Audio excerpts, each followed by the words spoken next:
Welcome to Temples and Rituals of Ancient Egypt. During rituals and festivals, the god was carried on a solar barge between the areas of a temple or the temples of different cities. Funerary carvings and paintings covering thousands of years, as well as the Book of the Dead, depict the same ship and oar design. Solar barges have been uncovered near or within several pharaohs' tombs. They were intended to carry the pharaoh into the afterlife.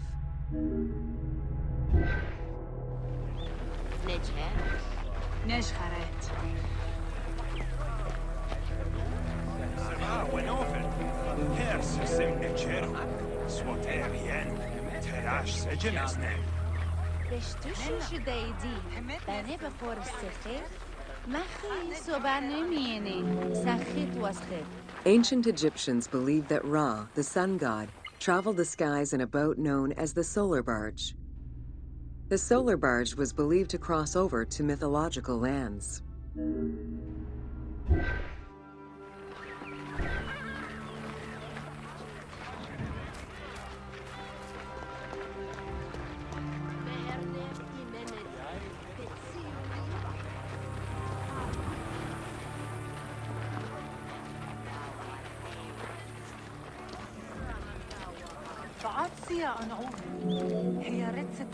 The god Ra believed mankind was conspiring against him. He ordered Sekhmet, the lion-headed war goddess, to kill all humans. To his chagrin, Ra quickly realized that with all humans gone, there would be no one left to worship him. In order to stop the rampaging Sekhmet, beer was brewed and dyed red with pomegranate juice to resemble blood. Sekhmet drank every drop of the brew she could find, eventually passing out drunk. When she awoke, she was calmer, and her lion visage had changed into Bastet. The Festival of Drunkenness was celebrated in honor of that myth.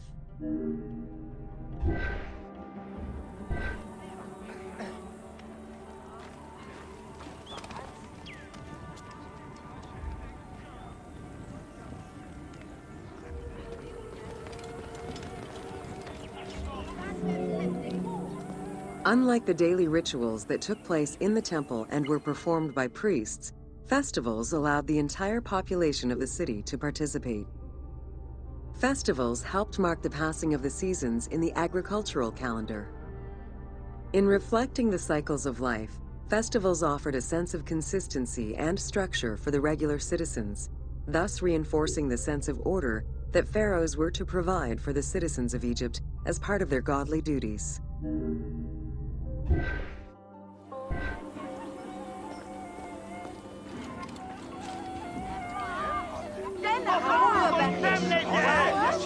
The importance of these festivals is demonstrated by their longevity. Records show that Osiris festivals occurred for more than 2,000 years. Some festivals serve to reinforce state control and promote the king's reign. Both the Opet and Set Jubilee festivals were specifically intended to celebrate the renewal of the king's power.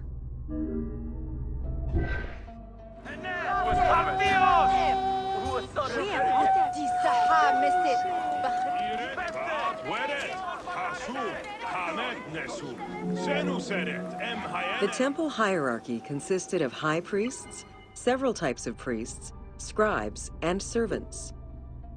The high priest was known as the prophet.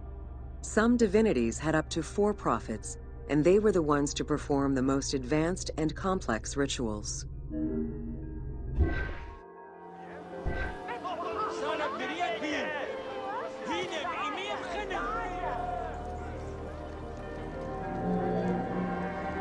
Egyptian priests were not confined to solely religious tasks, and in fact had crucial roles in Egypt's administration, most of which served to reaffirm the pharaoh as the proper vessel for the gods. Their focus within the temple was centered on the proper conduct of daily divine rituals, rather than as custodians of dogma or the indoctrination of individuals.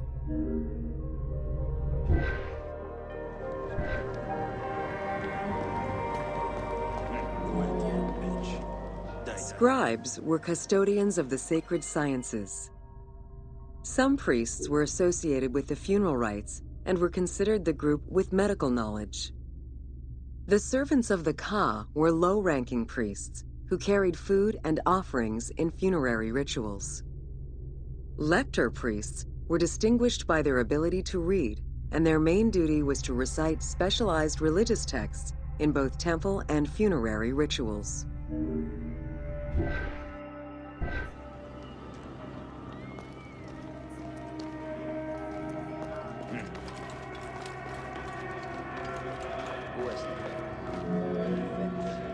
Priests and all the officials who served the temple worked only 3 months a year, with each period separated by a quarter of inactivity, at least within the temple compound.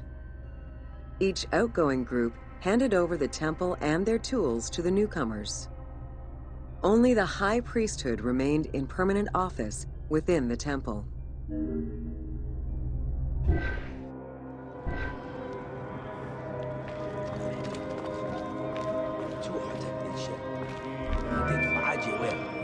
The most sacred part of the temple was referred to as Djeser Djeseru, the Holy of Holies. The most sacred inner sanctuary was where the shrine to the temple deity was located. Only priests were allowed within. Offerings were given and rituals unseen by even the pharaoh were performed. While the team chose to allow any character access to this space in some game temples, normally it was reserved for priests alone.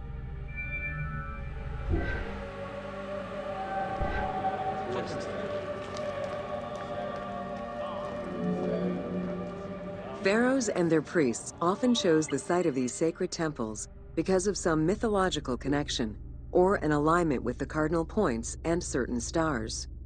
Once selected, a foundation ritual was performed. The pharaoh was required to complete 10 steps in the ritual, which required a mix of offerings as well as specific construction techniques. Once the temple was complete, construction of the chamber containing the shrine, or naos, began.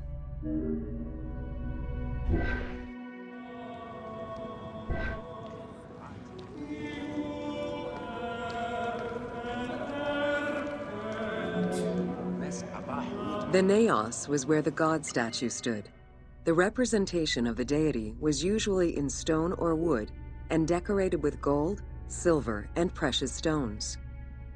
Smaller temples had only one naos, while larger complexes, such as the Temple of Karnak, had many chambers to honor gods, such as Amun, Ptah, and Osiris.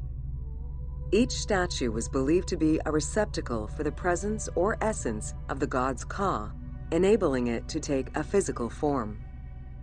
Through the statue, the god came to the shrine to eat, drink, and communicate with the pharaoh, or with the priests standing in for the pharaoh.